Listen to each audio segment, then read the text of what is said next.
오늘의 부동산 이슈입니다. 건설사들이 주택사업 수주를 기피하면서 재건축 조합들이 시공사 선정에 애를 먹는 상황이 속출하고 있습니다. 원자재 값 상승으로 인한 수익성 악화와 미분양에 대한 우려 때문입니다. 서울 알짜 재건축 재개발 사업지도 비슷한 일이 벌어지고 있습니다. 최근 경기도 화성과 평택, 인천시 연수구, 세종시 등의 갭 투자가 성행하면서 보증금 반환 문제가 확산할 수 있다는 우려가 제기됩니다.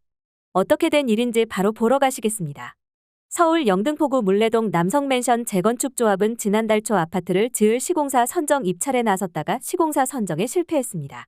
이번이 5번째 입찰이었는데 입찰에 응한 건설사가 단 한 곳도 없어 실패했습니다. 이 아파트는 작년 열린 현장 설명회에는 삼성물산과 포스코 ENC 등 대형 건설사를 포함한 7개 업체가 참가에 관심을 보였습니다. 하지만 이후 5차례 입찰이 진행될 동안 응찰에 한 번이라도 나선 곳은 롯데건설이 유일했습니다. 현행 도시정비법에 따르면 재건축 시공사를 선정할 때 입찰한 건설사가 한 곳뿐인 경우 강제 유찰되고 2회 이상 유찰되는 경우에만 단독 입찰한 건설사와 수의계약을 맺을 수 있습니다. 해당 아파트는 이 조건을 만족하지 못해 유찰 상태가 이어지고 있습니다. 조합은 건설사 참여를 늘리기 위해 당초 3.3제곱미터당 525만 원이던 공사비를 719만 원까지 끌어올리고 입찰 보증금도 90억 원에서 50억 원으로 대폭 낮췄습니다. 하지만 5차 입찰에서 롯데건설마저 발을 빼면서 시공사를 구하지 못하고 있습니다. 이것뿐 아닙니다. 서울 마포구 공덕동 공덕현대 재건축 조합 역시 최근 시공사 선정에 나섰지만 입찰한 건설사가 한 곳도 없어 재입찰을 진행할 예정입니다. 서울 알짜 재건축 재개발 사업지도 비슷한 일이 벌어지고 있습니다. 청량리역과 도보 5분 거리의 610가구 규모로 조성될 예정인 서울 동대문구 청량리 8구역은 올해 2차례 시공사 선정 입찰에 나섰지만 롯데건설만 단독으로 참여해 모두 유찰됐습니다. 또 노량진 뉴타운 중 규모가 가장 커 대형 건설사의 치열한 수주 경쟁이 예상됐던 동작구 노량진 1구역도 삼성물산과 GS건설만 관심을 보이는 것으로 알려졌습니다. 앞으로 상황에 따라 두 곳 중 한 곳이 이탈할 수 있다는 관측도 나옵니다. 그러면 단독 입찰에 따라 유찰될 수 있습니다.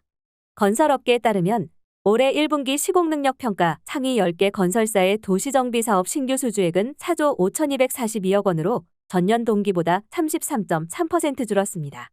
대우건설, 현대엔지니어링, 롯데건설, HDC 현대산업개발 등 4곳은 올해 1분기 정비사업 수주를 단 한 건도 하지 않았습니다. 한 건설사 관계자는 수주를 할수록 손해인 데다 조합과 공사비 갈등이 불가피해 일단 올해는 정비사업 수주에 적극적으로 나서지 않을 계획이라고 했습니다. 지난해까지만 해도 대형 건설사들은 재건축 재개발 수주를 위해 치열한 경쟁을 벌였습니다. 대형 건설사 10곳 중 6곳은 창사 이래 재건축 재개발 수주 최대 실적을 달성했습니다. 과열 경쟁이 빚어지면서 작년 10월 서울 용산구 한남이구역 재개발 수주전에선 대우건설과 롯데건설 사이 경찰 고발까지 벌어지기도 했습니다. 그러다 작년 하반기부터 분위기가 급변하기 시작했습니다. 부동산 경기 침체로 미분양 우려가 커진 데다 우크라이나 전쟁 장기화로 건설 원자재 가격이 급등하면서 공사비가 폭등했기 때문입니다.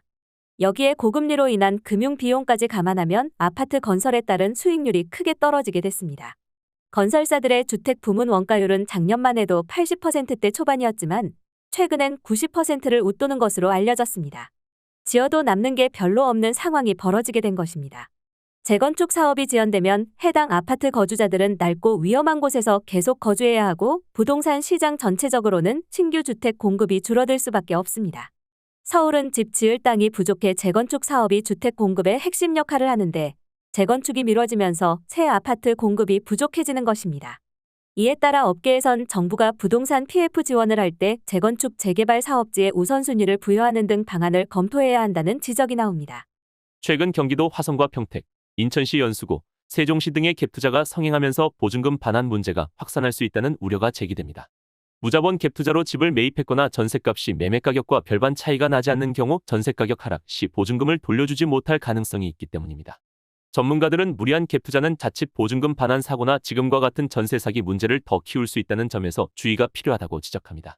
12일 부동산 빅데이터 플랫폼 아실에 따르면 지난 6개월간 갭 투자가 가장 많이 증가한 지역은 경기 화성시로 전체 매매 거래의 6.4%인 244건이 갭 투자였습니다. 갭 투자란 전세를 끼고 매매하는 것을 뜻하며 아실은 아파트를 매입한 뒤 실거주하지 않고 3개월 이내에 임대 목적으로 신규 임대차 계약을 맺으면 갭 투자 거래로 봅니다. 이어 세종시 190건, 경기 평택시 177건, 인천 연수구 161건, 경기 성남시 분당구 144건, 경기 수원시 영통구 139건, 충남 천안시 서북구 137건 등의 순으로 갭 투자가 많았습니다. 지난 2월 경기도 평택시 포승읍 더스위트하버 전용 25제곱미터 매수자는 5,500만 원의 이를 사들인 뒤 보증금 7천만 원의 전세 계약을 맺었습니다. 자기 자본을 들이지 않는 무자본 갭 투자의 전형인 셈입니다. 이 같은 무자본 갭 투자는 보증금을 제때 돌려주지 못해 발생하는 보증금 사고의 주요 원인입니다. 최근 6개월간 갭 투자가 활발히 일어난 지역의 특징은 대기업, 산업단지, 정부 청사 등으로부터 고정 수요가 창출되는 곳이라는 점과 최근 집값 하락폭이 컸던 지역입니다. 갭 투자 1위 지역인 화성시는 삼성전자, 현대, 기아차 등 대기업 등 다양한 제조기업이 존재합니다. 2014년 8,228개였던 공장이 2021년에 41% 증가해 11,617개로 늘었습니다. 세종시는 정부 청사가 이전에 공무원 전세 수요가 꾸준한 지역이며 평택과 천안에는 각각 삼성전자 반도체 공장과 삼성디스플레이가 있습니다. 박합수 건국대 부동산대학원 겸임교수는 갭 투자가 성행한 지역은 산업단지 근로자들을 배후 수요로 둔 곳이며 분당구의 경우 일기 신도시 재정비 사업 미래가치에 대한 기대감, 세입자는 학군 등 거주 가치가 있는 곳이라는 점에서 갭 투자가 많이 일어난 것으로 보인다. 라고 말했습니다.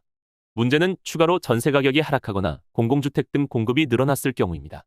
새로운 세입자와 전세 계약을 맺을 때 전세값은 더 떨어졌는데 세입자 구하기가 어려워지면 보증금 반환의 차질이 생길 수 있어서입니다. 최근 강남에서 심화하고 있는 역전세 현상은 4천 가구에 육박하는 대단지에서 공급이 이뤄진 결과입니다. 전세가도 낮아지는 추세입니다. 부동산 중개업체 집토스가 올해 1분기 전국의 국토교통부 전 월세 실거래가를 분석한 결과 전 월세 갱신 계약 중 종전 계약보다 감액한 계약 비율은 25%에 달했습니다. 경기 침체도 변수입니다. 경기 침체로 기업들이 고용을 확대하기보다 축소할 경우 신규 단지 분양이나 입주로 공급은 느는데 수요는 제자리 걸음이거나 오히려 줄어들 수 있습니다. 송승현 도시화경제 대표는 갭 투자가 많은 지역은 지역 펀더멘탈, 수요를 고려했다기보다 가격을 보고 접근한다. 라며 가격과 수요가 받쳐주지 못하면 언제든지 역전세가 발생할 수 있다. 라고 말했습니다. 오늘의 부동산 이슈 네티즌들의 반응을 살펴보며 마치겠습니다. 여러분들의 의견도 댓글로 남겨주세요. 건설사들이 바보들도 아니고 적자 나면서까지 왜 들어감? 시공사가 바보인가? 괜히 지금 들어갔다가 공사비 두들겨 맞고 일반 분양 안 되면 정말 사운을 걸어야 할 뿐더러 재건축은 조합이 주인이면서 문제가 생기면 전부 피해자로 둔갑하여 공사비 증, 비용 증은 절대 인정 안 하고 받으려면 소송해야 하는데 건설사들이 집을 안 짓기 시작하면 수도권 기존 신축들은 더 귀해지고 집값만 더 오르는 거 아닌가? 원자재, 인건비 다 급격하게 오르긴 했지요. 금리도 무시 못하고 거기다 조합원들은 자기들 욕심 챙기느라 땡강은 오죽불이나 건설사들 손절할 만하지. 이해는 감. 갭 투자가 성립되려면 본인 돈 소액의 나머지 금액은 세입자 돈인데 그런 곳에 세입자가 안 들어가면 된다. 남의 돈으로 집 사는 인간의 검은 속이 보이지 않는가. 갭 투기꾼 놈들의 말로가 보이는구나. 남의 돈으로 잘 먹고 잘 살자는 생각부터가 도둑놈 마인드지. 여기까지 네티즌들의 반응이었습니다. 시청해주셔서 감사합니다. 여러분들의 의견도 댓글로 남겨주세요. 구독과 좋아요는 영상 제작에 큰 힘이 됩니다.